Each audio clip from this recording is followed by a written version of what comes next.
Please.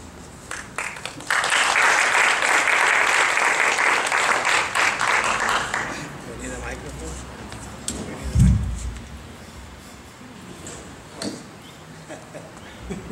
See. Yeah, I'm not used to this kind of stuff. Usually you sit down, talk stories, yeah? Maybe we can get the chairs together. You want to sit down? No, I mean, but anyway, but I'm not the boss. Your microphone? Yeah. Microphone. The microphone is on. Yeah. Yeah, it's on. Just turn it up. Yeah. Okay. I have to use this for that. Looking at these videos, it's kind of discouraging, yeah? But you know, this morning, we had like 90 kids from elementary that they came to plant taro.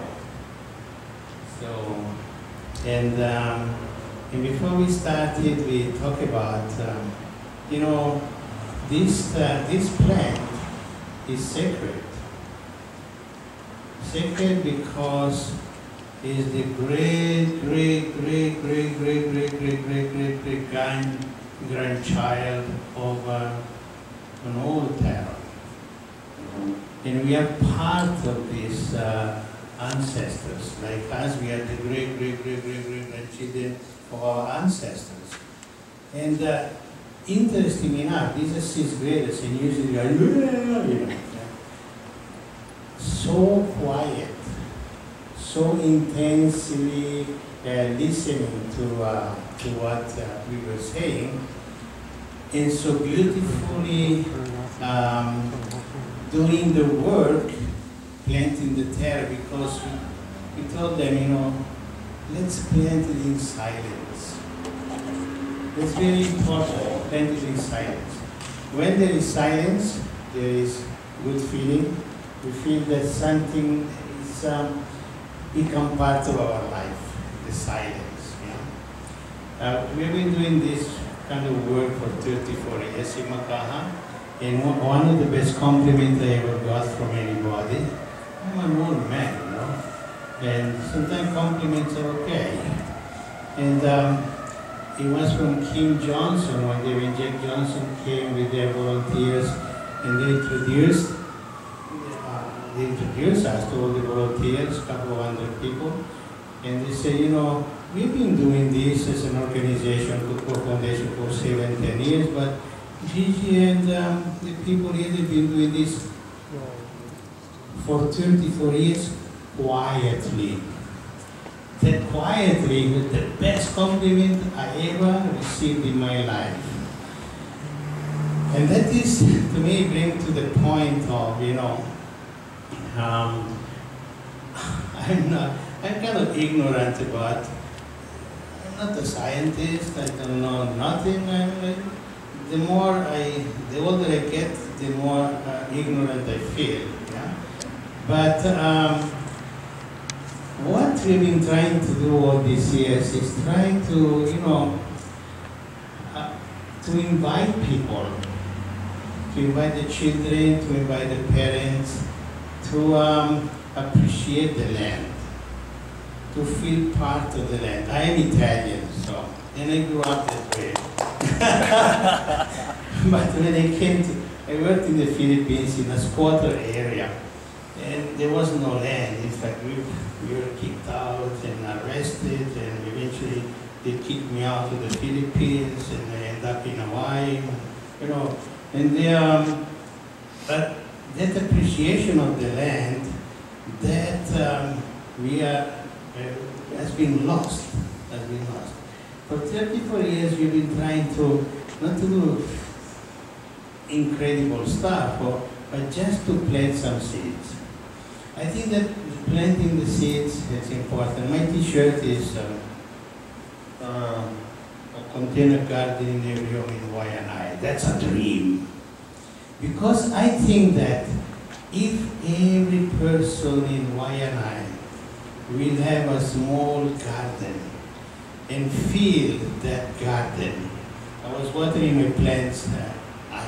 We have 5 acres, but I have my own garden, yeah? because that's my own garden. And in the evening, after in the afternoon, I always feel tired. I fall asleep on the couch when I watch the news. And after when I woke up, I go and water the garden before the sunset.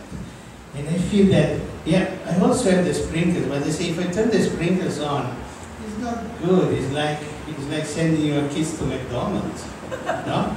And so, but if you go there with the water hose, you see, I feed you, I cook some spaghetti for you, you know, some pizza. It's a homemade, you know. So it's a different feeling. That's the feeling that we are trying to have when people come to do this container garden. This past month we had 300 families who came for these container gardens, and that's very nice. That is the feeling, yeah? We're talking about sustainability, and we're talking about sustainability. In Italian, sustainability, it says sostegno, sostegno. Yeah? Sostegno is that when, come here, Ken. Ken is falling down, try to fall down, okay! There, sostegno. I am holding it up. I'm trying to help him. I'm trying to be close to him. Sostegno. So that is sustainability. Now, sustainability is not to produce more food. Sustainability is how we sustain, we help each other to share. Sustainability is to share. But we share things that we know about, things that we appreciate, things that we live, things that are important for us, our life, our love, our friendship. So that is sustainability, the food that we produce. That's, to me, maybe it's very simplistic, I don't know, but I don't know more than that. So when I see this stuff, I get really mad, because I had my experience in the Philippines when people were kicked out from their land, and because they wanted to sell the land to foreign investors. So we got organized, we got arrested, people got tortured, and people got killed, and but people didn't give up because they felt that was very important. And so I get mad when I see these things. But on the other side, it's good to get mad, but we have to do something that, I don't know if we have a solution, like Ken said, but something that maybe can improve the way of looking at things as they are, and not to get discouraged. That's the main thing. So one day, September 11th, the famous day, this class in the morning we saw the TV, all these disasters, painful. And we had classes, I think I had 5th graders. So with the classes we sat down all together and said, you know what happened? And everybody was very sad. And I say, yeah. So everybody was really, really sad. So I said, what can we do? What can we do? One kid stood up and said, let's go plant. Yeah? To me, it was the most fantastic answer. We can be here getting mad or cursing, everybody, this and that. Let's go plant. So we went to plant corn. He wasn't GMO, honest. And we went to plant corn. And we remember that because it's so beautiful. And that to me is a good story that tells us what. And talking about the bees, I was talking to Howard, and all of our bees died too. And we used to make so much honey, and honey candies. I went to a factory in my village, they make honey candies. I learned how to do that. We make candles and stuff. Now no more bees, they all died.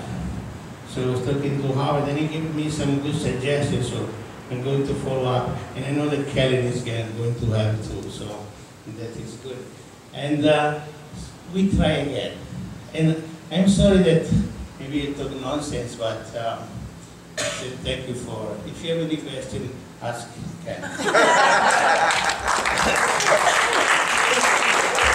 you so much.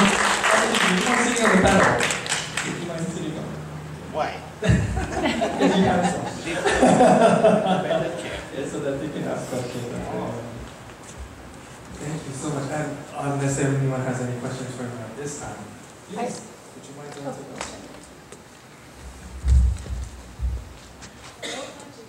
Oh, please turn it on.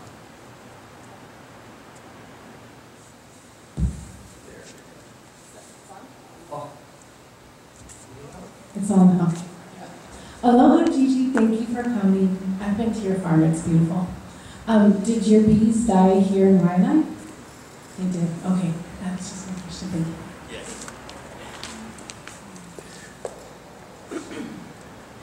Don't just all speak at one time. If you would like to ask at the end, then we're going to hopefully have the entire panel up there to be able to address some of your concerns. Next, I'd like to introduce Dr. Melissa Yee. She is a doctor of acupuncture and oriental medicine in private practice. She is the coordinator of the grassroots organization known as Seeds of Truth, which has a Facebook page where people can learn about GMO labeling, current activities both nationally and internationally. She has organized panels across Oahu. One just went live on Olelo 2 days ago in Kapolei.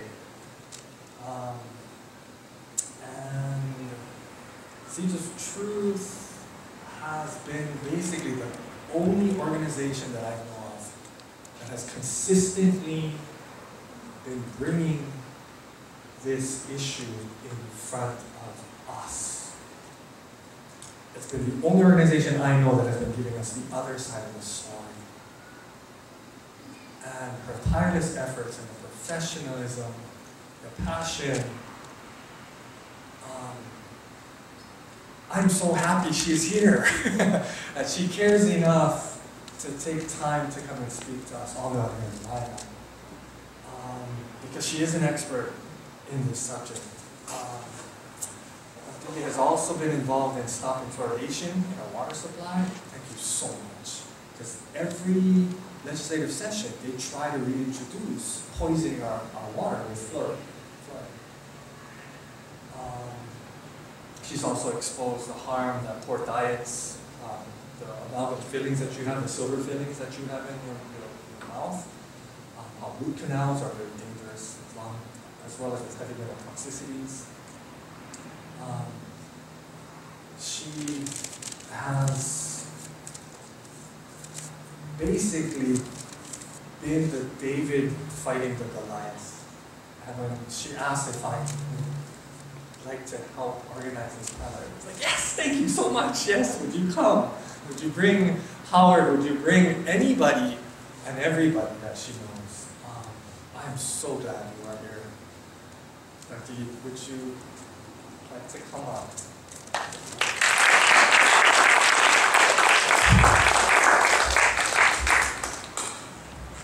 Good evening, everybody. How are you? I'd just like a show of hands. How many people are from Honolulu who are here tonight? Honolulu? You came all the way? Okay. And anybody from the biotech companies here? That's what I thought. I saw a couple other people out here. You're also an employee. Anybody else?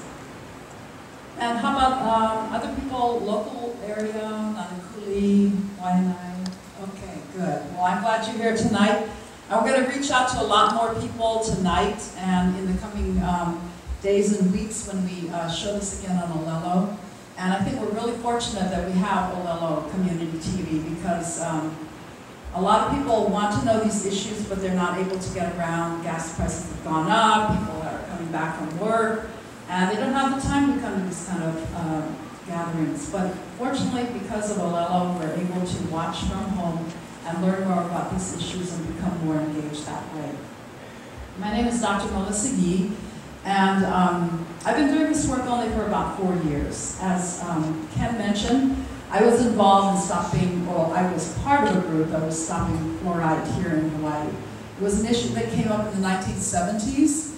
And when I returned to Hawaii from Europe, and I lived in Italy, and have a great affinity for Italy, I was very inspired to do something politically, and I really felt that it was important to get involved in this issue about fluoride. So we were very, very fortunate that there was a growing momentum to stop putting chemicals in the water. And because so much research was coming out, evidence that showed that fluoridation and fluoride did not help reduce tooth decay, when we finally got the bill passed from the City Council in 2003, it was an agreement among everybody involved, including the dentists, that people had a right to know, they had a right to choose, and we didn't want to put chemicals in our water supply. So that was a consensus. And when the Dental Association found out that we had passed this bill, they were incensed, because we had put it past them and they didn't know about it. But it was like Gigi was saying, you know, we did it very quietly. Unfortunately, with the issue of GMO, we're having to be a little bit more noisy, because the corporations have so many millions of dollars, and that's probably why you're here today, to report back to your company a new strategy. But I also want you to be here because you need to learn for yourself the other side of the story. Because in fact, we cannot coexist. Something's got to give. You can't say just put a little fluoride in the water and you're going to save the people. You're going to poison some people and they won't be the better for it.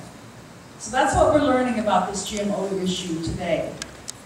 That a little bit of poison has gone too far. This has been going on for more than 100 years. And that's what my PowerPoint today is going to be about. That we have to change our ways. We have to stop using these poisons. There's no other solution. Like Gigi said, we have to do it in a very constructive and productive way. We have to start restoring the soil and creating a place where we can live and grow our own food and don't be dependent on importing processed foods from the mainland when oil prices are going up, and there's a very big risk that someday when there's going to be a shipping strike or somehow food will not be able to come to us from these other places, and we will have to be self-sustainable. So that time is coming very soon, and if we don't do something now, then perhaps we are doomed, and that's very discouraging. But I have to say that there's hope because people are getting mobilized, people power is out there, and I'm seeing people's attitudes changing about this issue. So I believe very strongly, just as we were very successful with the fluoridation issue, Hawaii will be the first place to kick the biotech companies out of Hawaii and have a new way of growing food and interacting with each other in a much more harmonious and healthy way. So let's look forward to that happening in our lifetime, and let's start this PowerPoint. Okay, so if you could just go back to the very beginning, and I'll tell you next when we change. Okay, so the panel is about poisoning the Aina. There's no way around it. You can't call it by any nicer name. The Aina has been poisoned. And there are long-term consequences of GMOs, pesticides, and bee colony collapse disorder. And I tried to separate these out, but in fact, they're all interacting and they're all affecting each other. And so that's why the subtitle here is How 100 Years of Chemical Spraying and 20 Years of GMO Experimentation Have Led to Bee Colony Collapse and General Environmental Deterioration of the Hawaiian Islands. Next. So I'm sure many of you just saw the Time magazine last week that said that we're in a bad situation with the bees. I believe Monsanto had a conference in March, and they made a big to-do about it, and I think a lot of the media is capitalizing on this issue right now, but it is a very big concern. The bees are dying, and we are dying as well. So a world without bees would not be a whole world. It would be very impoverished, and it would be very sad. Next. I'd just like to go briefly back to the history of Hawaii. I'm Chinese.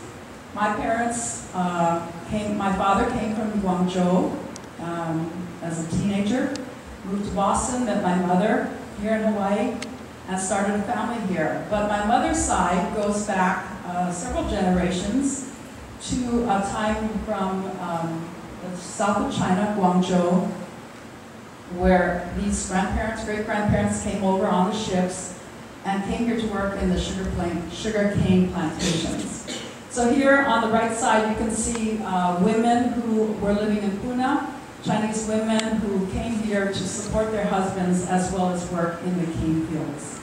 And on the left side, you see a wonderful Hawaiian man playing a ukulele. When you look at the history books about sugarcane and pineapple in Hawaii, you know that the Hawaiians were not brought in to work in the plantations. They were allowed to continue their lifestyle.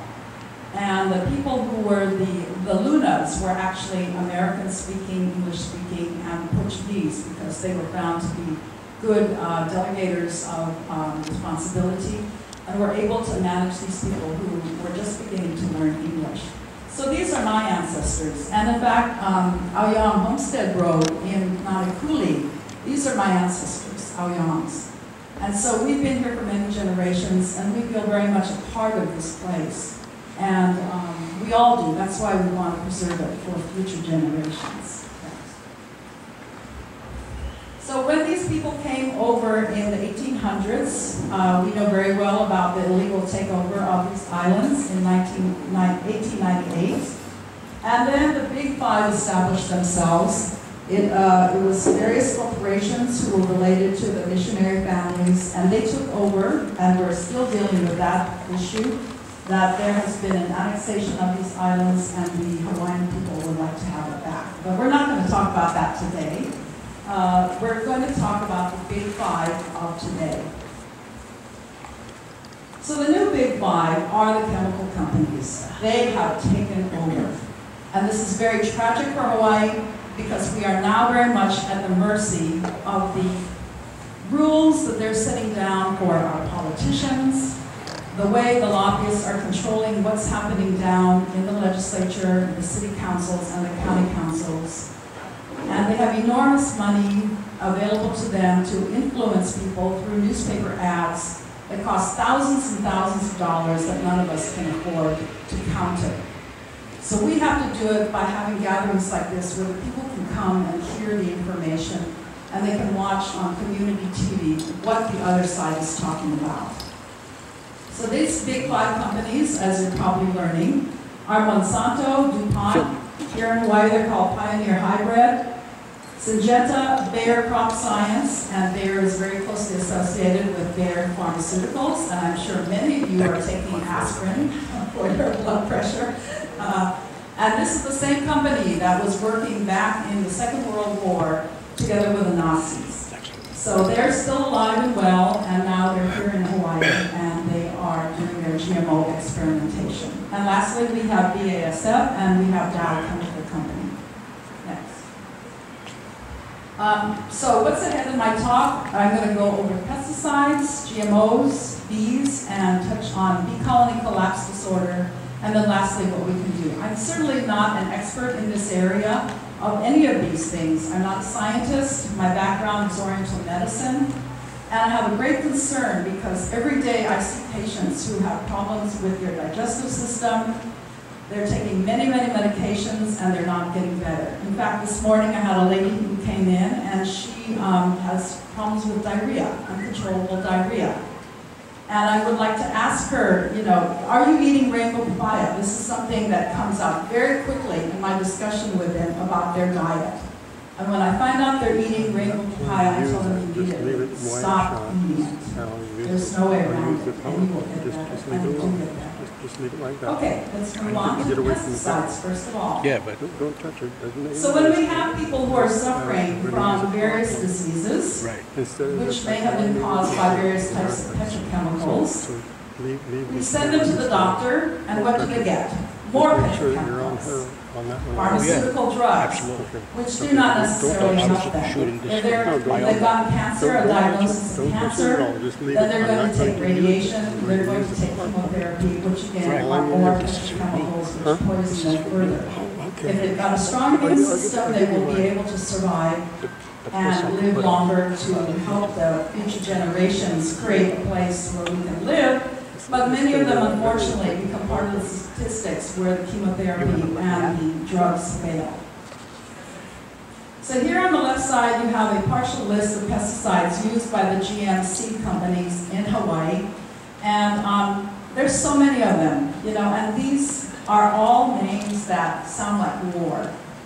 And this particular list was compiled by Dr. Hector Valenzuela and is being used in a lawsuit against Pioneer Hybrid because the Waianae people are suffering from enormous pollution from chemical drift as well as drift from the dust that is flying around and making the people and the children of this area very, very sick. And on the right, you know very well this product. I'm sure many of you are still using it in your backyards, and it's time to stop. Roundup is so cheap that you can find it anywhere. You can find it in Lowe's, you can find it in any kind of a garden shop, and it's so easy because you just spray it and it kills your weeds pretty much within 1 or 2 days. Sometimes when you're traveling down the highway, you'll see areas of brown vegetation that has died. I used to live near Manoa Stream, and we would come home in the afternoon and we could smell the chemical in the air. And we could see within 2 days that all the weeds along the stream were dead, and we knew that the city county had been there spraying again. So Roundup is used very extensively, and this is unfortunate because this is contributing to the poisoning of our Aina. So Monsanto, everybody knows Monsanto now because we've had many, many rallies where people were able to express their frustration. And Monsanto is the company that brought you Agent Orange. Who doesn't know somebody who has suffered from Agent Orange poisoning when they were working out in those fields as soldiers in the Vietnam War? DDT, remember the kids that were running behind the mosquito trucks? I'm sure many of you were doing the same thing. All that spray, we thought, oh wow, this is so cool, let's go follow the trucks. We didn't realize they were spraying DDT, and later many of us became sick, got cancer, died, and didn't know how toxic this particular chemical was. Monsanto has also brought us dioxin, which is now banned, PCBs, aspartame. How many of you drink diet sodas? I don't think you better do that anymore because aspartame is actually made from GMO E. coli bacteria. And this is stated very clearly in the patent for aspartame production that they are using E. coli bacteria, which is also GMO. So if you want to slow death, if you have diabetes, you better stop drinking that diet soda right away, or it will be a very painful death. And then we also have bovine growth hormone, otherwise known as Posilac, and this is something that has been put in the milk to allow the cows that are lactating to give more milk. Unfortunately, the cows develop infection on their nipples, and this poison or this pus comes into the milk that you've been drinking, and that's why there's been a big brouhaha about labeling milk that contains bovine growth hormone or not containing bovine growth hormone. Unfortunately, the farmers won that lawsuit, and they can now declare that they are growing or they have milk that is not containing bovine growth hormone. And that is something you also have to be aware of. So I really do my best to buy organic milk. And lastly, our wonderful glyphosate, some people call it, also known as Roundup.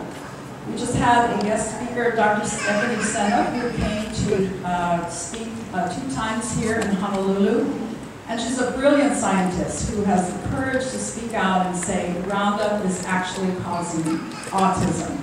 And you can go to our Facebook page and you can see her presentation at the Church of the Crossroads. And she doesn't mince words. She says there's such a strong correlation that if you don't look at this seriously, we're really in bad shape for the future of Hawaii and our kids.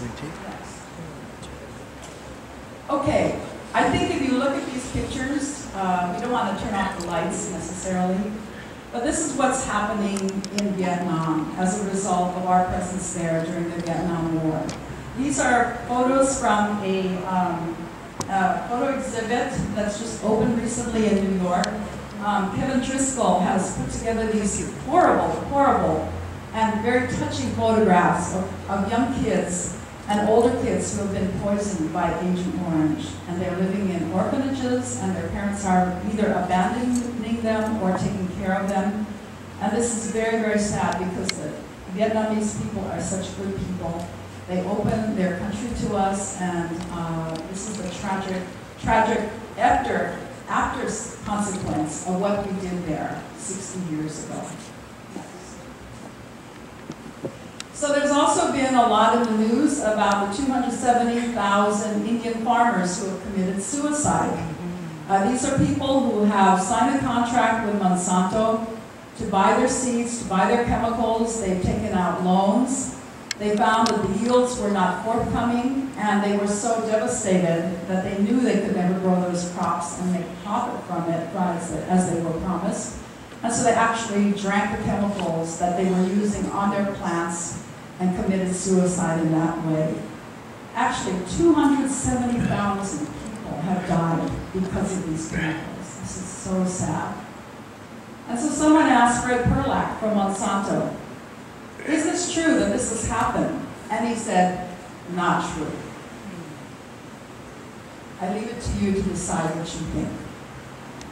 I've included here a quote from journalist P. Sainit, who's going to be coming to Hawaii in September, and he's going to be speaking up at the University of Hawaii about his experience as a journalist. And he knows very well what's happening with the farmers who have committed suicide, and he'll probably be talking about that in some of the panels that he'll be on. But he's written an article that's called, "It's the Soil, Stupid." Because bottom line is, when you use so many chemicals, you're poisoning the land, and you're poisoning the people who are spraying it on the land, and now the soil can no longer sustain the people. So until we regenerate the soil, we will see a downward decline in the vitality of the people who are eating the foods that are grown in the soil, as well as the soil itself. Dr. Stephanie Seneff, together with Anthony Samsel, wrote this paper, which was published in Entropy, talking about the connection of Roundup to autism and other systemic diseases. You can go online and read it. She made it very clear that it was hard to find a journal that was not pro-industry that would publish it, because so many of the articles that are being printed today are really only speaking favorably about what the industry is doing and not being independent and saying, no, there's another side to what's happening with these poisons, these chemicals, and they're taking a toll on our health and our environment. So another person who has come under fire is Gilles-Eric Seralini, who in September 2012 released a paper showing that for 2 years he had been monitoring laboratory rats and feeding them Roundup herbicide and Roundup tolerant genetically modified corn.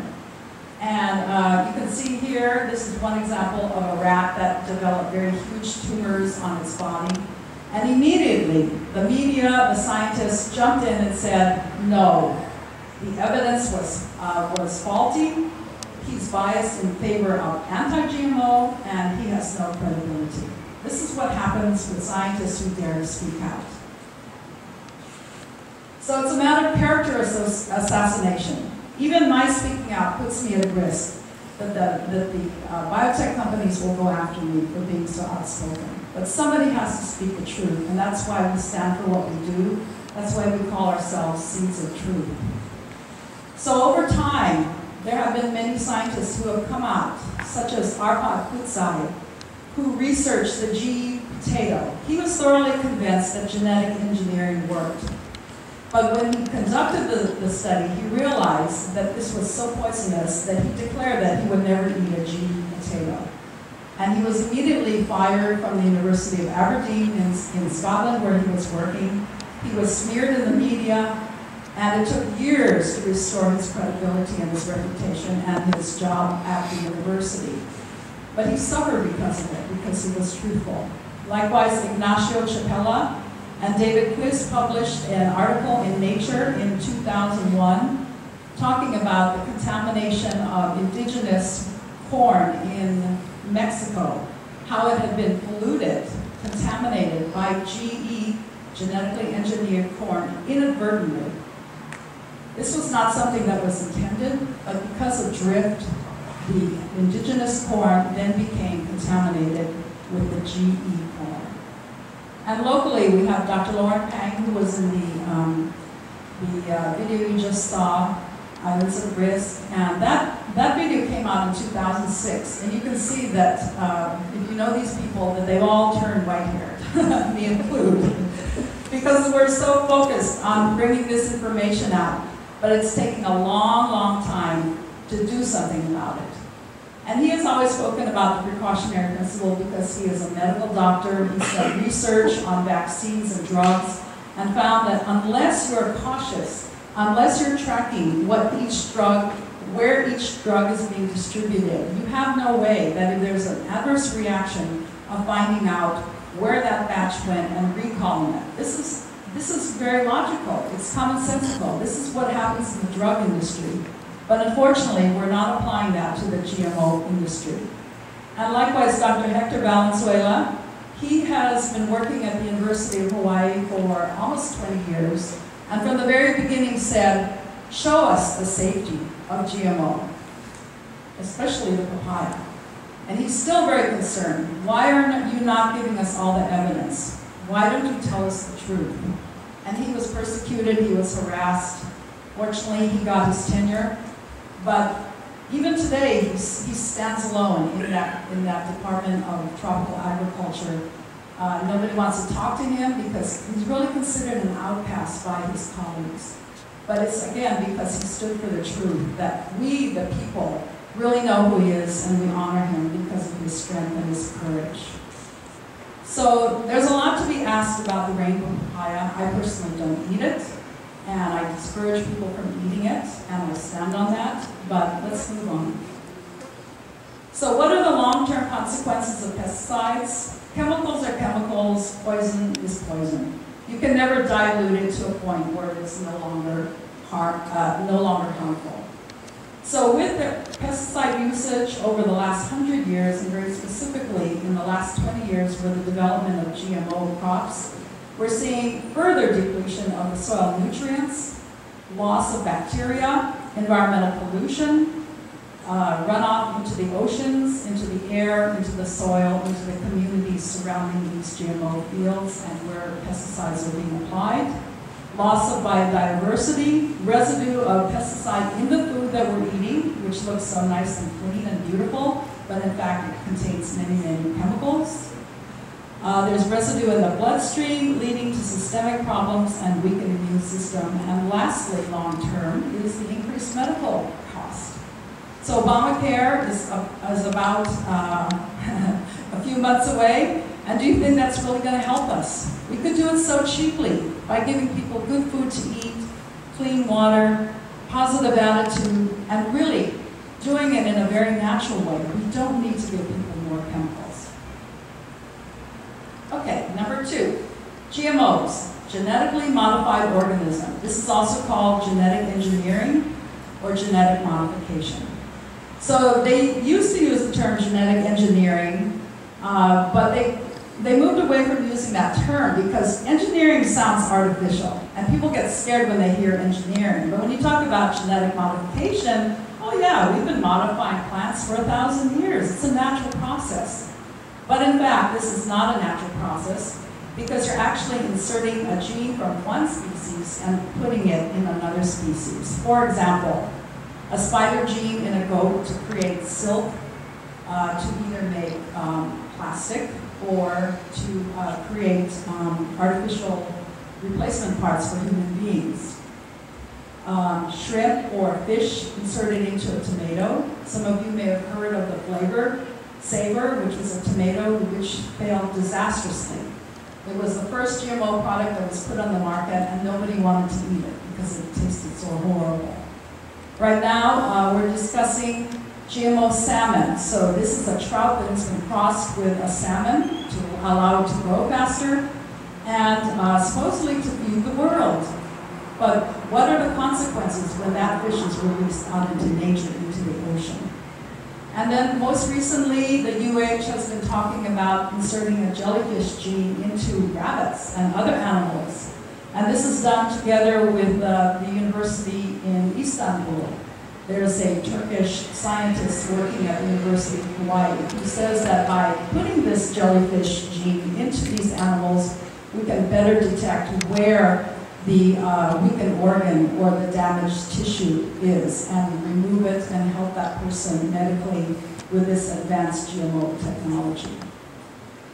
In fact, there are only 2 traits which have been successful.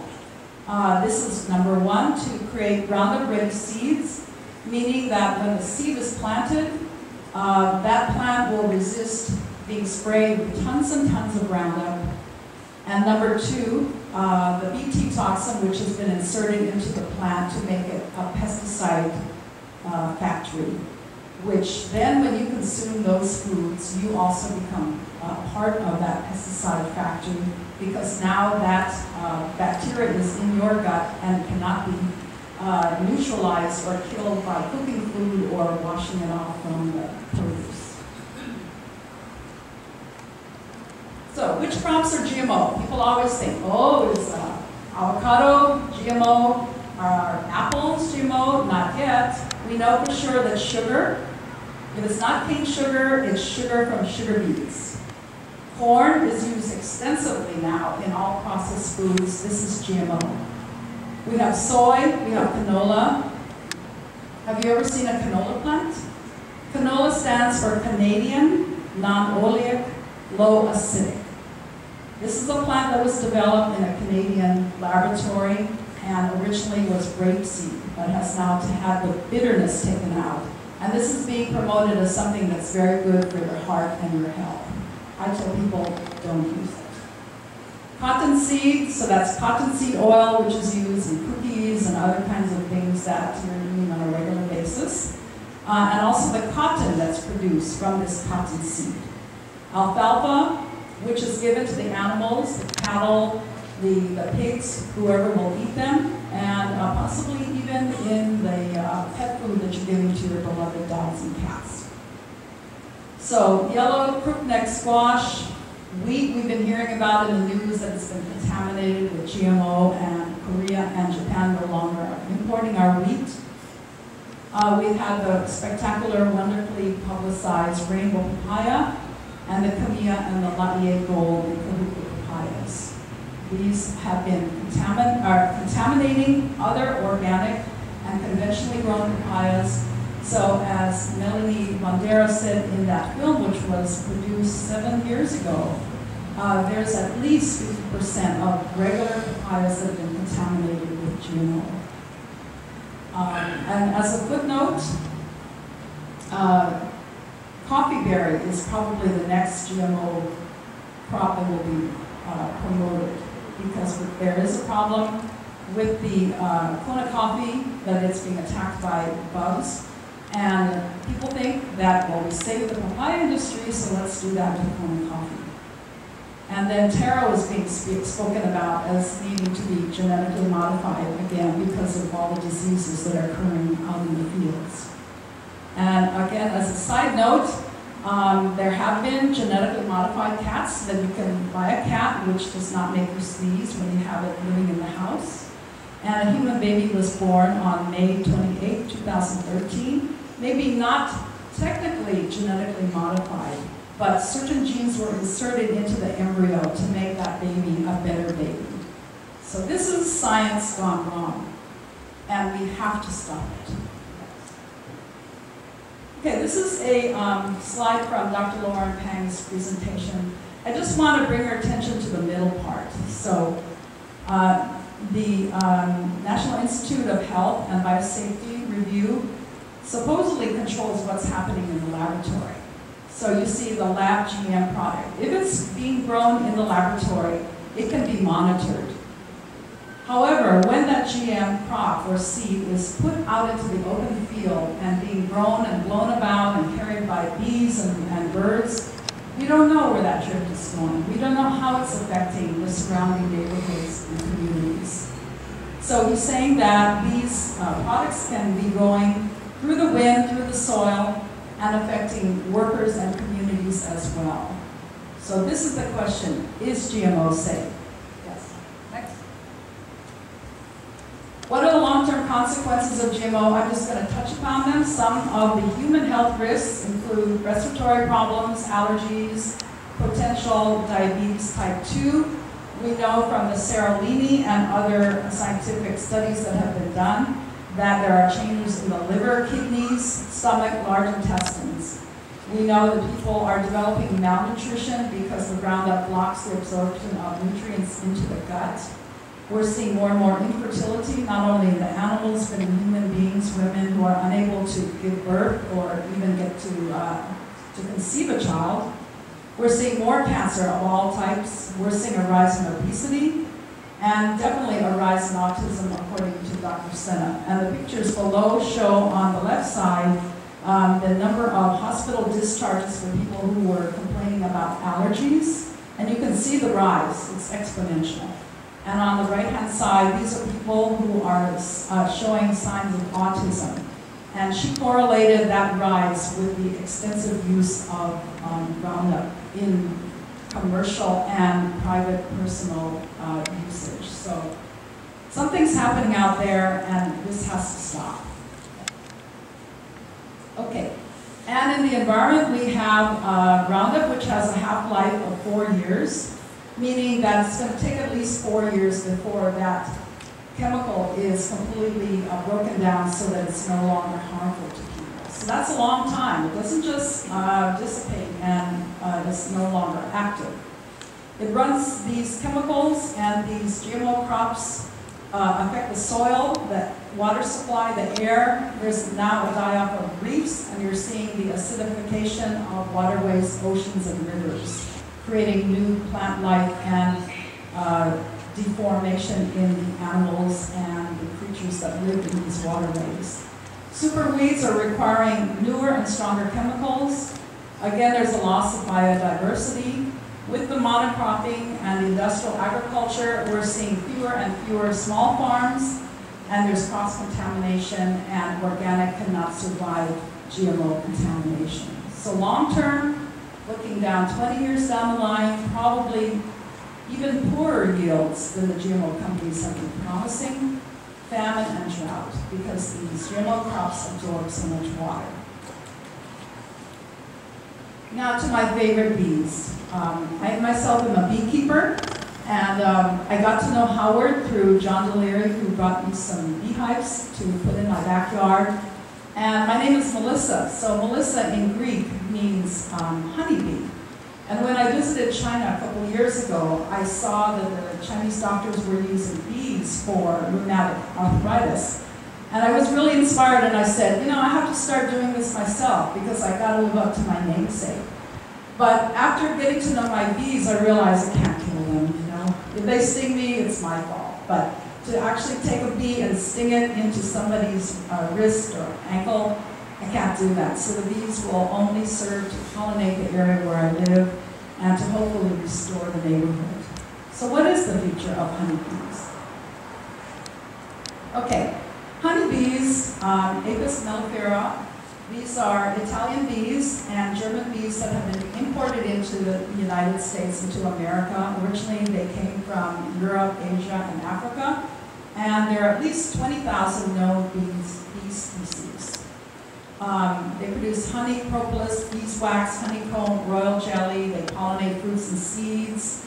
And as they mentioned in the video, almonds and blueberries, which everybody's eating today, every day, are pollinated by bees. So they serve a very, very important purpose in providing us a variety in our food supply. And in my area, we're seeing the proliferation of fruits such as citrus, avocado, lychee, and melon, simply by the presence of these few beehives. Okay, very quickly, we have drones, worker bees, which are all females, and queen bees. So the lifespan of a worker bee is 42 days. She has many, many tasks in her short life. The drone's sole purpose is to impregnate the queen on her virgin flight. And as soon as he has contact with her, he dives and falls to the ground. So he's completed his task on planet Earth. And there can be 300 to 3,000 drones in one hive. The queen lays 1 million eggs in her lifetime of 3 to 5 years. And unfortunately, we're seeing on the Big Island where there's a big industry of producing queen bees, that these bees only live for 2 years because they're so stressed. Yes. Okay, so these queen bees go for about $17 to $25 a bee. Kona is the biggest exporter, and there are probably 400,000 queen bees that are being exported a year. And she needs worker bees to accompany her when she goes to the mainland or wherever she's being sent.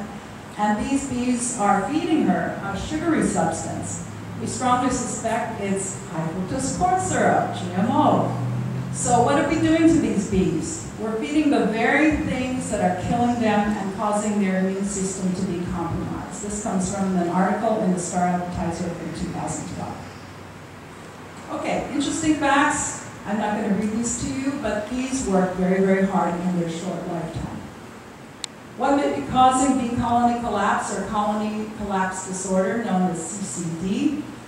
The wild bees have been disappearing because they no longer have any place to forage or gather pollen and nectar. In 2006 to 2007, you saw anywhere from 30 to 90% loss of bees. So this is devastating for our planet. It's not only happening in Hawaii, it's happening all over the whole world, but specifically here in America because of our extensive use of GMO crops and pesticides and chemicals. We're seeing enormous die-off. And lastly, some of these beekeepers in Hawaii have given up, like Gigi no longer has any beehives in his area. But hopefully, as with my own bees who suffered that they disappeared one day, we're able to split the hive and bring the second hive back again. So now the bees are doing very well because their immune system is actually quite strong. And I'd like to pass around here an example of the hive beetle, which is causing a great problem right now. This is a beetle blaster that is used to put oil in and trap some of these hive beetles. And Howard can tell you his own experience, but it's been a big problem for the last 2 years. So, what are the possible causes of CCD? The varroa mite was a big problem for a while. You have the Israeli acute paralysis. Nosema was a big problem. Right now we're dealing with a small hive beetle. The bees are under a lot of stress. You saw in the movie that they're being carted from state to pollinate different crops. And so these bees are subjected to jet lag as well as traveling stress. So don't you get that way when you travel? So what's happening to all these bees who are being carted around on these huge trailers? So they no longer have good food to eat, and their immune systems are being compromised, and there's also been a question about exposure to radiation from the sun as well as from other sources. But more specifically, people are saying now that colony collapse is due to the neonicotinoids, and that means new nicotine, meaning that this actually comes from tobacco. So they're using this poison to spray and put on the seeds, and these seeds then have systemic pesticide in them, which is now killing the bees. Okay, the varroa mite, I'm not going to go into all the details here. The small hive beetle, when they get in, they make a big mess. Nosema gut parasite, this is also something that has made huge messes in beehives, and we've had to burn our beehives because of the mess that they left behind. So specifically, neonicotinoids. Bayer is one of the major companies that has been using the neonicotinoids and knew very well that when they released it to the EPA, that it was killing bees, killing other insects, harmful as well as harmless insects. These neonicotinoids are applied to the seed and coated with talc, and the talc itself is spreading around and causing contamination to the bees, to the pollen, and when the bees take the pollen back to the hive, they then infect the queen bee. So WikiLeaks, as much ill repute as it has, brought out the fact that Bayer knew very well that it had an effect, the neonicotinoids had an effect on the insects, but still the EPA went ahead and approved it.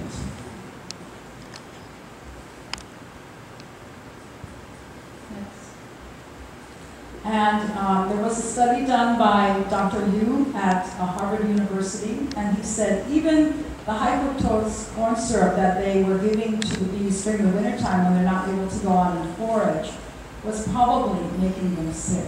And there may have also been residue of the pesticide in that corn syrup, and that was causing the bees to either become disoriented or simply disappear from their hives. Most recently, 2013, a study was done where they admitted that there were actually 40 types of pesticides, herbicides, and fungicides that have been found in pollen brought back to the hives.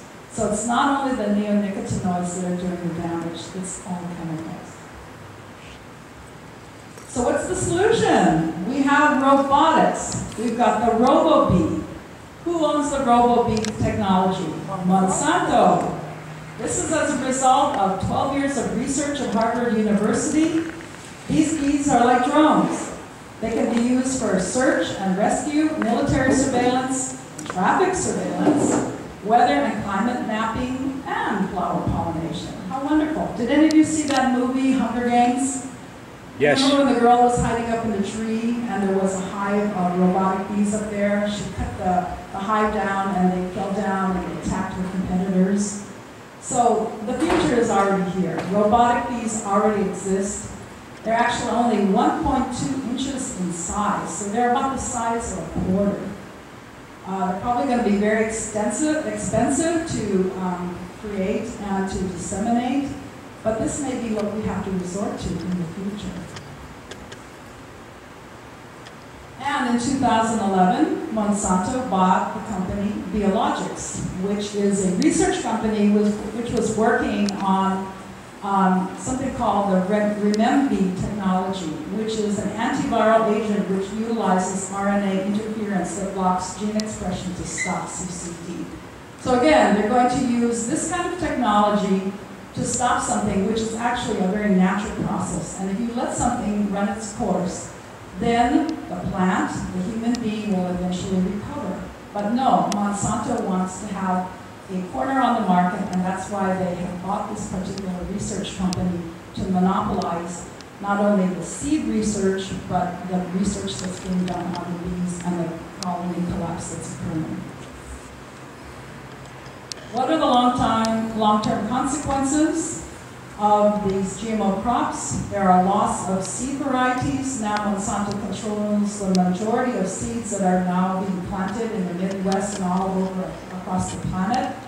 Loss of biodiversity, control of the food supply, loss of natural pollinators, and artificial pollination by humans or robots. In fact, in China, because they've been using so many chemicals for the last years, human beings are actually taking the pollen and going up into the trees and brushing them on each flower, because otherwise those plants could not bear fruit. Is this the future that we can look forward to? So I'm coming to the end now.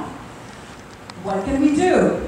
Okay, somebody coined the acronym LABEL, L-A-B-E-L. What can we do? Look, ask, buy, educate, and legislate.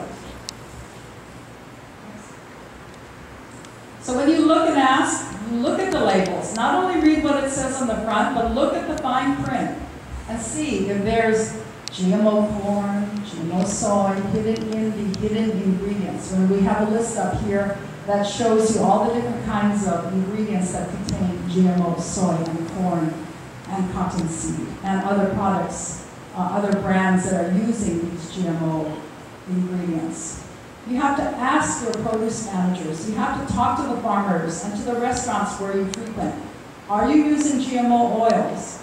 Did you know that GMO can be harmful? And start educating them in that way, because they want to keep your business. And therefore, they will bow to customer demand. And that's why we're seeing now that Kraft Foods, the breakfast cereals, even the GMO papaya are suffering because people have a big question. Can we eat this? Is this safe? Become knowledgeable about aquaponics, hydroponics, buy organic, buy local honey and local produce, become a beekeeper. I became, and I've been a beekeeper now for about 3 years, and it's a lot of fun. So you can have up to 8 hives on your property, no matter where you live. Of course, you have to ask your neighbors if they'll let you. But my neighbors were really happy because they knew that their trees would be pollinated, and they knew that I would eventually give them some honey for Christmas. Okay, so grow organic. Remember the Victory Gardens in World War II? People had gardens everywhere. They were growing their own food. We're going to have to return to that if we're going to survive the crisis that's coming. Start to make your own compost. Save the scraps from your food, cooking, and raise worms. I have my own rabbit now. Many of my neighbors now have chickens. Have to start eating organic. I mean, if you're going to look for a solution, you have to eat organic. There's such a big wave of conventional crops and GMO crops out there that the only way you're going to save yourself is by switching to eating organic. And even people at the biotech companies know the benefits and the goodness of organic foods. So that's why they sell it in their cafeterias. Okay, and then you need to boycott those name brands that are using GMO ingredients because they're not listening to the people. They're fighting against you. They're only looking for the bottom line, which is profit. So you've got to stop eating the fast food, grow your own food, make your own food, stay at home, be with your family, enjoy each other's company. Educate yourself, your children, your family, the schools, the teachers, the cafeterias, even your churches. Talk to people there and say, would you be willing to host a panel? That's what NITSCO's church has been doing. They've been showing documentaries talking about GMO and also serving organic food as a healthy alternative. And lastly, the lawmakers. The lawmakers can be influenced not only by the GMO companies and the lobbyists who are paying big money in campaign contributions, but by you. By your becoming familiar with your lawmaker and calling him on his game with being complicit with the GMO companies, you can vote him out and you can get him to turn around. We've seen that in the state legislature this year, that they were more than willing than ever before to actually hear a labeling bill. Unfortunately, nothing got passed. And lastly, legislate. So you need to get to know the political process, you need to vote, make friends with the council members and the legislators and your representatives, run for office, start at the neighborhood board level, and go to rallies and marches and panels. Rallies are actually a lot of fun. You know, you don't have to be branded an activist or a crazy person simply because you show up at a rally. In fact, the energy there is so wonderful. And through the work that I've been doing with GMO, I've gotten to meet so many good people. And it's very encouraging to see that we're actually going to turn it around. Okay, so let's become passionate about something. Do that something now. Here's this poor child from Vietnam who has no future because of what we did 60 years ago. She is suffering, she has no future. But you can turn it around through your actions, through your engagement. So the long-term consequences of becoming more involved is that we can actually turn it around through people power. And it really is up to you and me, because we're the wealthiest country in the whole world. We have so many resources available to us, and we can actually be the shining example, specifically Hawaii. We don't need the GMO companies here any longer. We thought we did because we thought they would provide an agriculture which would be beneficial to humanity, but in fact they have further poisoned the Aina. So can we save the bees? It's really up to us. We need to save the planet. Mahalo from all my bee friends, and hope you can join us in this movement. Thank you.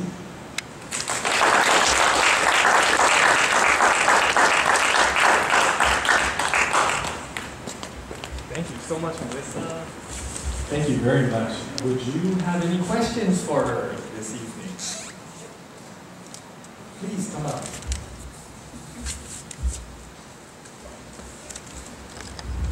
I'm Dr. Yi. Thank you very much for this very informative seminar. I was just wondering, when you were talking about the drift with the usage of, extensive usage of the pesticides, has there been, or have there been any studies done on farmers who use pesticides on the health effects? I know the doctors have been saying to the lawmakers, specifically Gary Hoosier, that they are concerned because they're seeing more and more of these allergies, respiratory problems, dietary problems. But they don't know enough about the connection between the GMO, the pesticides, and these health risks. So you're hearing a lot of anecdotal information. But I have to say about these studies is that you can wait for a study. You're going to have to wait for 10 years. And in the meantime, people are dying, they're getting sick. The bees are disappearing. We can no longer wait for a study to prove that this is poison. Poison is poison. So yes, it would be great to have statistics, it would be great to have studies, but we gotta act now. It's already very, very late in the game.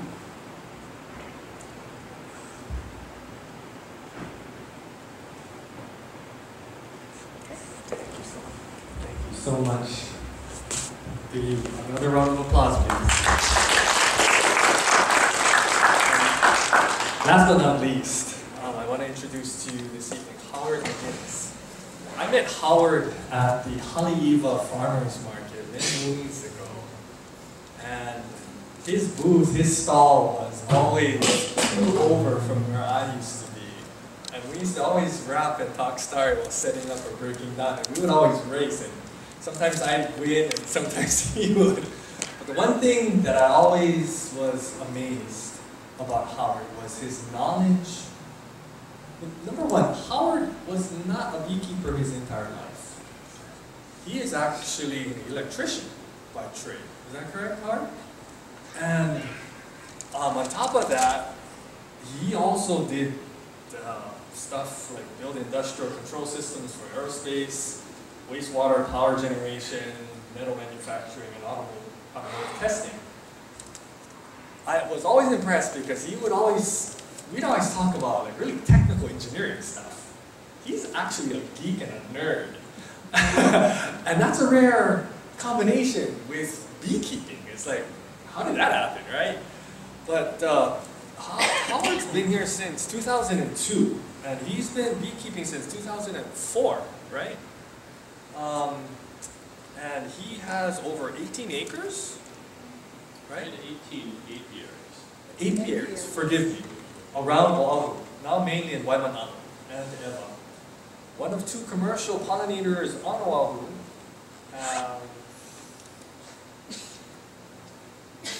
Wow. You've beed for, yeah, he's been helping the largest farms on Oahu. I was most impressed by the honey that he would produce because it was always local. We would always talk about how his hives were doing, and my concern was always about the quality of his honey. Because obviously he can't control where the bees go, right? And in Eva, you guys all know that alum farms, they grow organic food as well as genetically modified food. And the bees don't know which is which, they just do their thing, right? They come back to the same hive and the honey gets produced. So we were always wondering, and he was actually one of the few people I knew that cared enough to actually go and test his honey, to actually research and to be on the cutting edge of actually what was going on. So when his hives started to crash and burn, and his livelihood started to crumble before his very eyes, needless to say, he was very, very concerned about the new types of pesticides that were being applied to the field. Because if that was happening to his bees, what is it going to do to us? And that was always the no-brainer, right? That was like the warning. So without further ado, I'd like to invite Howard to come up and please to share all the nitty-gritty details, to be all down and dirty about bees. Would you please welcome Howard?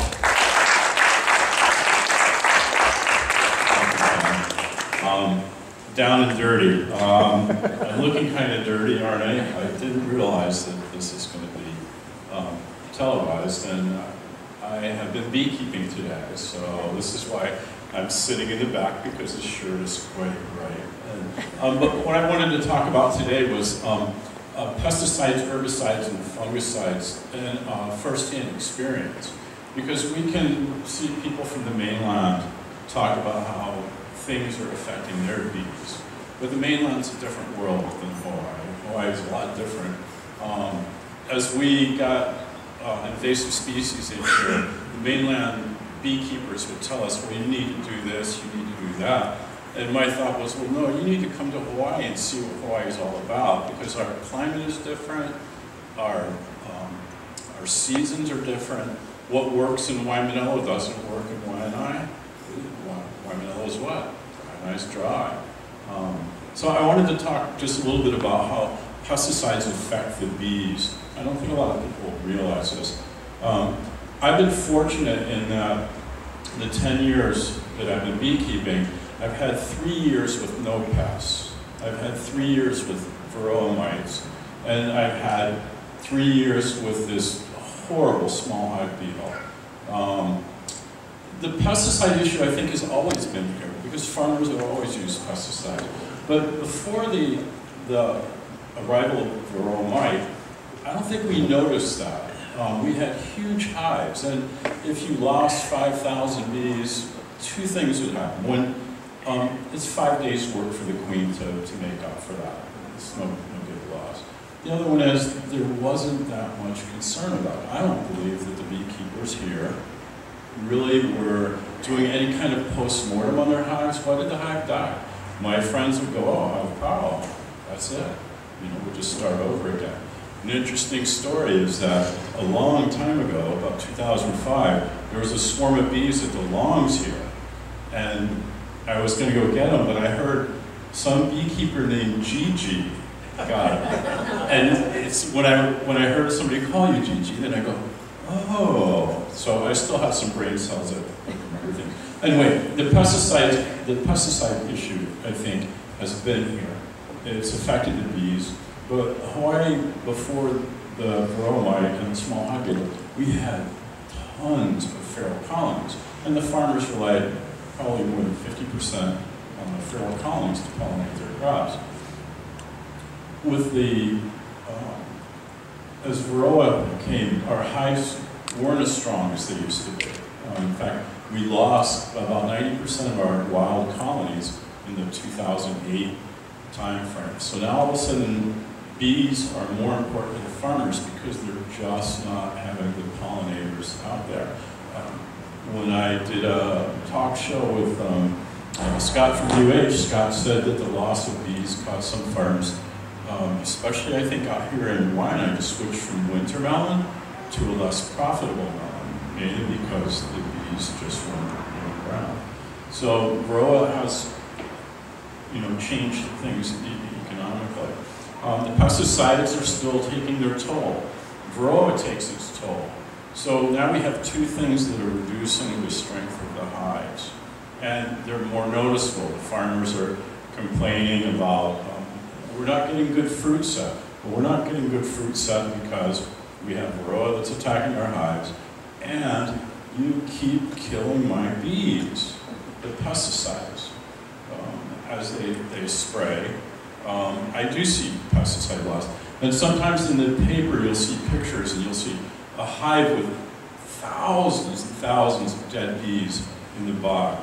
And I have to question that. I have never lost an entire hive to pesticide. What I have had is the hive weaken. In the days before varroa was a real problem, and the days before the small hive beetle, the hive weakened, give it a couple weeks and it's back up to full strength again. Not a problem. We don't have that luxury anymore. We have this small hive beetle. And the small hive beetle infiltrates the hive, tries to lay eggs. The only real defense about it is a strong hive.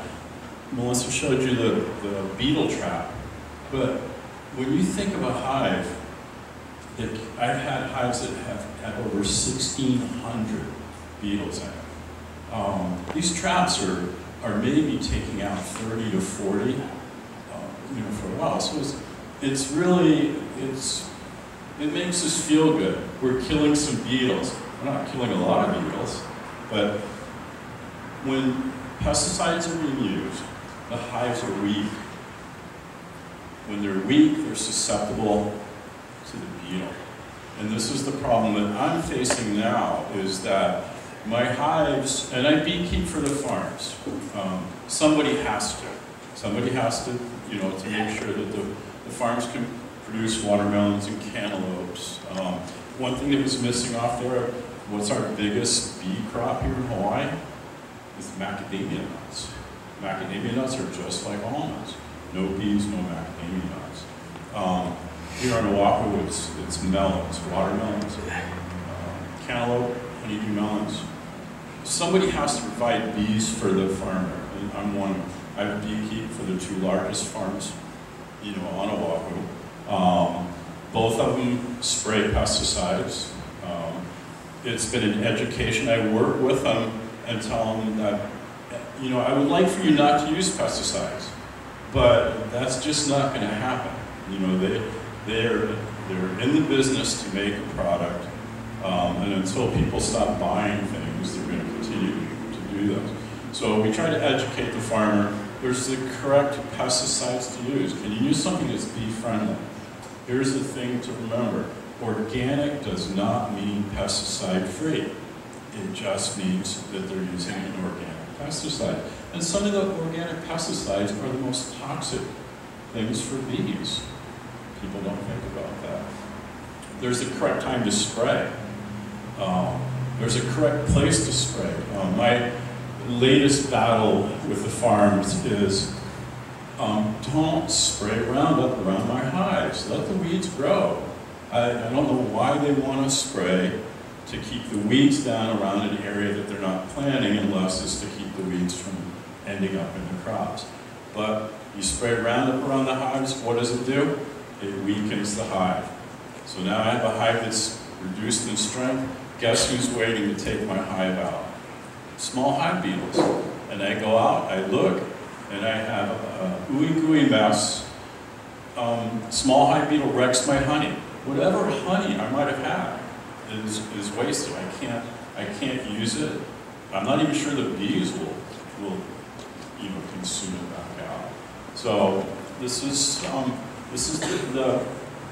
it the insidious nature of pesticides. It doesn't have to kill the bees. It doesn't have to kill the hive. It just has to weaken it.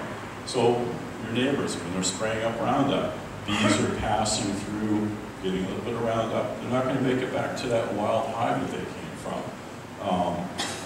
I live in Waimanalo, and I'm lucky enough to be able to have hives on the property.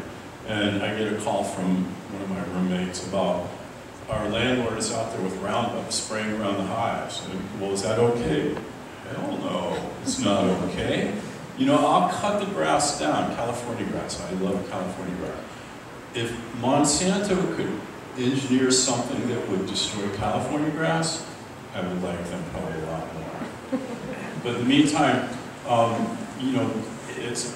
hand cut around my hives just so that I don't have to use Roundup. I watch to make sure people don't use Roundup around my hives. And the reason is because it weakens my hives. And once my hives are weak, the beetle comes in. And to give you an idea of how fast this beetle can work, Varroa will kill a hive in a year to 2 years. That's how long it takes for Varroa to just sap the numbers of these, the hive until it can't support itself anymore. The small hive beetle, if it lays eggs, can kill a hive in 4 days. Once the eggs hatch and the larva starts eating up it goes right for the protein parts. Eats up the pollen, eats up my bees, the larva. As it's going through the hive, it's defecating a wild yeast that wrecks the honey. It also keeps the bees from going in that area so they can go lay more. 4 days I've watched that hive grow. So I had a presentation that I was doing, bees have their own schedule, and I live by a bee schedule. It's 6 o'clock this morning. I'm on my way to fetch bees from somebody's house in Monowilly. Guess where I'm going after here? I have to go get them from Monowilly, so I have a nice presentation today. Anyway, that was the gist of my presentation. Pesticides. Doesn't have to kill the hive, it just weakens it. There's other things that will kill it.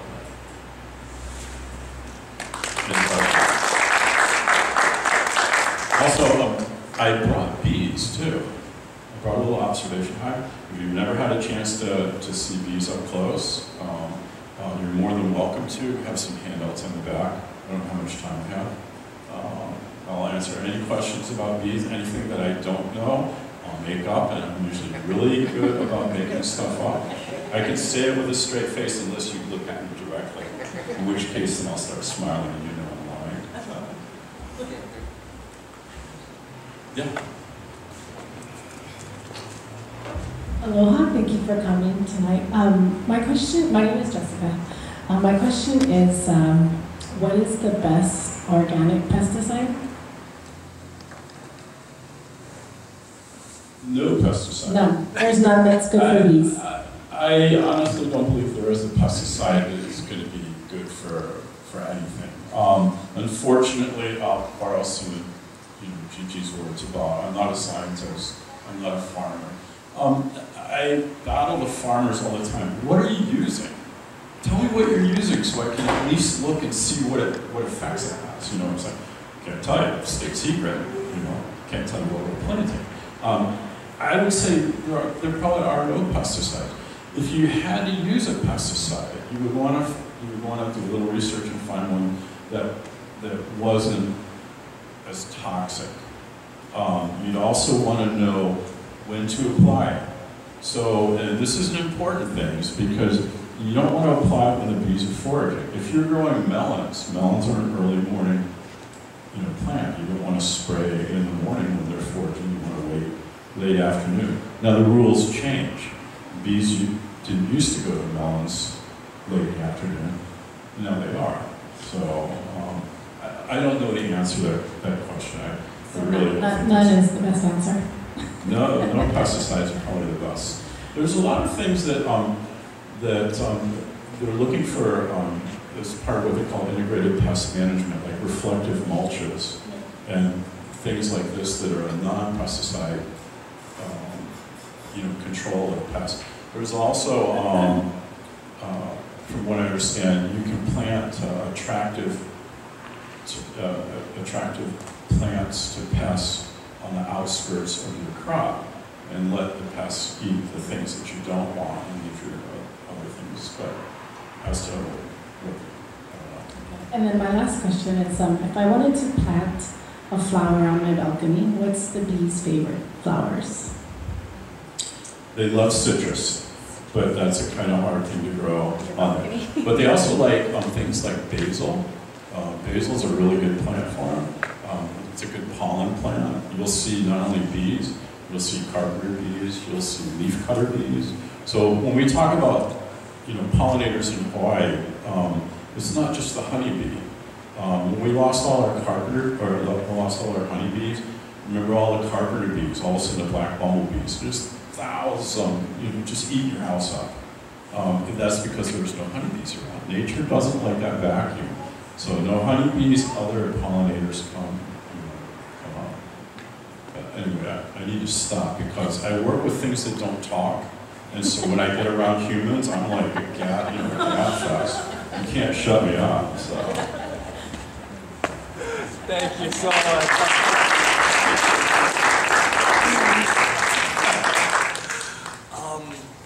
I wanted to encourage you, if you haven't already had a chance to sign in, please do so. And take a look at all of the literature that Dr. Yi has brought.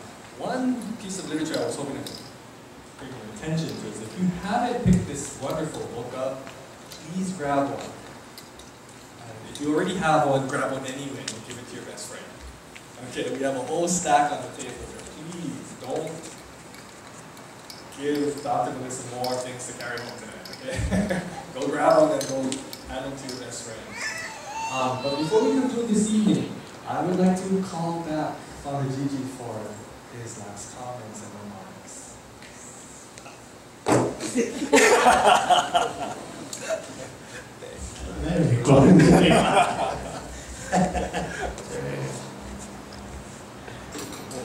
To me, being here is very moving too. It is very moving. Because, you know, there is hope. There is hope because people come together, because people believe in the land again. I still remember my grandfather in Italy on Sundays when after the church all dress up and we did, you know, more older men, my age probably, now, that with this cigar we walk through the field, small farm. We were completely self-sufficient. We had a cow, we had an ox, yeah. So we had butter, we have we had the milk, we make butter, we have chicken, we have rabbits. We nearly completely self-sufficient. Only we had to buy some oil and some salt and stuff. And they would walk through the fields, just watching the field. That feeling is still in my heart because it's like when I came to Hawaii, I learned about the Aina, the land, the eyes of the land. And we have to be the eyes for the land. We have to be the eyes that really protect the land. The eyes that are connected with the heart. When the eyes are connected with the heart, the eyes project the love or project anger. So I think, but the eyes are connected with the heart. And this is what I've been feeling tonight, listening to me, listening to Howard. I mean, this is good. I'm going with a good feeling. And tomorrow when the kids come, I have more good feeling because I know that with the kids we can do even more. And that is the hope. That is the hope. What I find is that a lot of my former students, I go anywhere and I say, oh, Mr. Gigi, you still alive? Oh yeah, I'm still alive. And they say, you know, I tell this story all the time. I say, I remember when we came to the farm, you know, and what do you remember? Oh, we planted corn, we planted beans. And what do you remember? What we planted? What we said, good night seeds. And then they say, how many seeds we planted when we planted corn? Oh, I don't know. But the thing is that the good night seeds, that's the feeling, no? The care. I think that's what we need to do. And unfortunately, all these problems to me are caused by money. People want to make money. People want to make more money. And money is really the root of evil, yeah? So but we're going with this good feeling tonight. So thank you. For me, I'm really thankful to Melissa organizing this and all of you who came tonight because, you know, you give us hope. Thank you.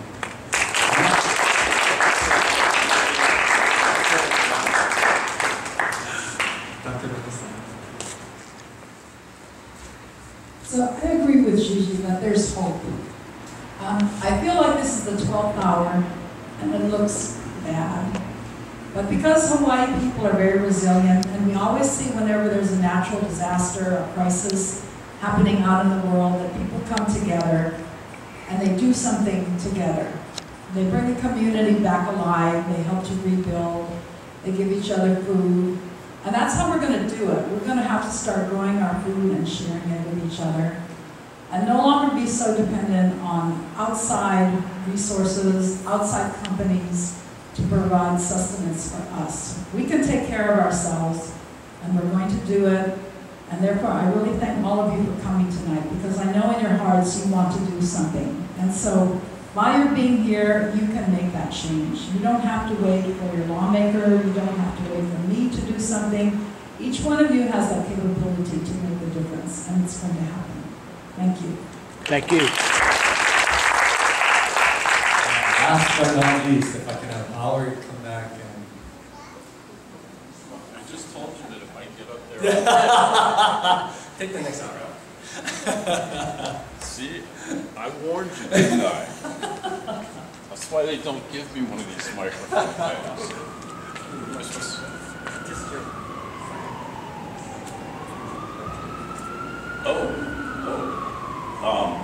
I guess one, check out my bees. These are they're hardworking Waianae bees. They've Came out of the hive this afternoon just to come here.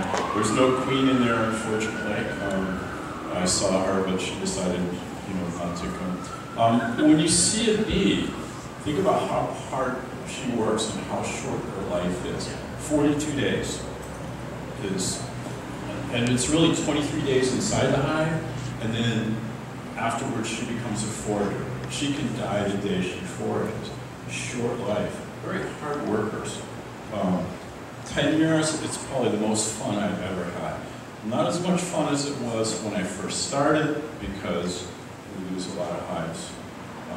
But when you see a bee in the garden, think about how hard she's working. Think about the fact that she gives her life for the hive. This is a community that basically doesn't fight. They all work together. Sometimes I wish we could be like that we could model our society, on their society, where everybody works for the good of the organism, instead of making lots of money or trying to make lots of money. Anyway, thanks for having me here. Check them out.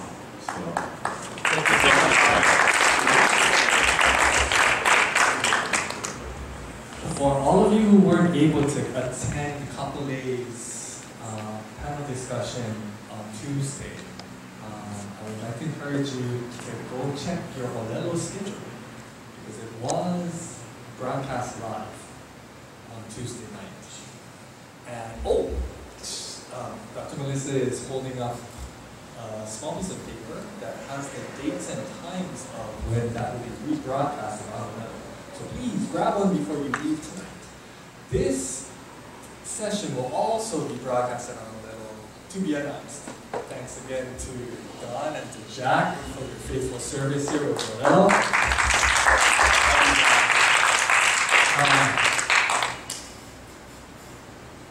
Something that Dr. Melissa didn't mention was that Stephanie Zenith is an MIT professor. She has a doctorate in, what was it? Nutrition? She's also degreed in electrical engineering and has a degree in physics. This is an extremely well-educated Waianae who just so happens to have a home in Kauai. And so what Gary Hooser of there at the county council is proposing directly affects her well-being. And the other two speakers were Dr. Hector Venezuela, who was voting today, as well as the president of the Waikiki Hawaiian Civic Club, who was born and raised on Kauai, who has a niece who actually got sick because of the overspray. I cannot recommend it strongly enough that if you did not experience that night, please go and watch it. Because I was astounded that an MIT professor would admit to the rest of us that she tried her best from her position at that ivory tower to do research concerning Roundup or glyphosate, more specifically, and was not able to find one thing. There is no human trials whatsoever showing that glyphosate is actually safe to be used in our communities. But we've all assumed, because it's been on TV, right? We saw our neighbors using it. We've actually probably used it once or twice sometimes ourselves. I had no idea that Roundup could possibly be even more dangerous than Agent Orange itself. That was a slap across the head. Because if that is actually that dangerous, it dwarfs what all these other GMO things are doing. If you combine glyphosate with the genetic modification, it just becomes nuts at how dangerous and the potential dangers to poison our soils, etc. become. The fact that Gary guys aren't talking about the tons of glyphosate that are being used on Kauai, that it is in our water table. And that they are doing trials showing that when you eat GMO foods combined with a little bit of the Roundup in your water, the exponential detrimental effects to you is huge. It's no longer a mystery on why so many people are getting so sick for mysterious reasons. The mystery was we thought these things were safe. And when we look for the evidence to prove that it was safe, to go and check to see what FDA was supposed to have done, EPA, she comes up empty. There is no documents proving that it's safe to be used in communities. It has just been one of the most spectacular mistakes. And I hope it's just an innocent mistake. And that when more of this information comes to light, that it will be treated and corrected promptly. Because I can't believe that everyone in Monsanto is evil or wants to destroy the world. I honestly believe that many people who work in Monsanto love their families too, and love their communities too, and by nature are really good at heart. But obviously, if an MIT professor didn't have information like this, I can imagine the company that make these things to their own employees. So please give a warm aloha to our guests from Monsanto. Please do not treat them as they're some kind of enemy of ours. If anything, they would be our best friends to be able to teach us how we can actually work to healing our planet. To Malama or Aina, that is everyone's responsibility. How we can bring that about. We cannot be Pono without aloha. And that is what we are most famous for here. And that's what continues to bring people from around the world to our shows. And so I just strongly encourage you with that aloha to continue to be Pono, to continue to try to do whatever you can to help yourself from getting sick and to help those that you love to get better and stronger, healthier. Because it's from that love that so many good things can happen. So many better things we can hope for in the future. And then we can come back here again and tell of more hopeful stories.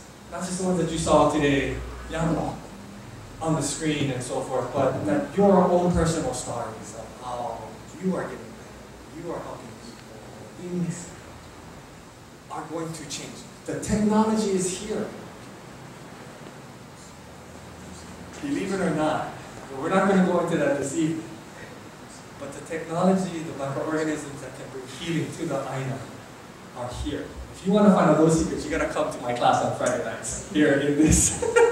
Right, from 4 to 6 or 6 to 8, come by and learn more important food preparation or food as medicine. You're always welcome. We meet right here, actually, in this hall. Sorry, that's kind of a plug.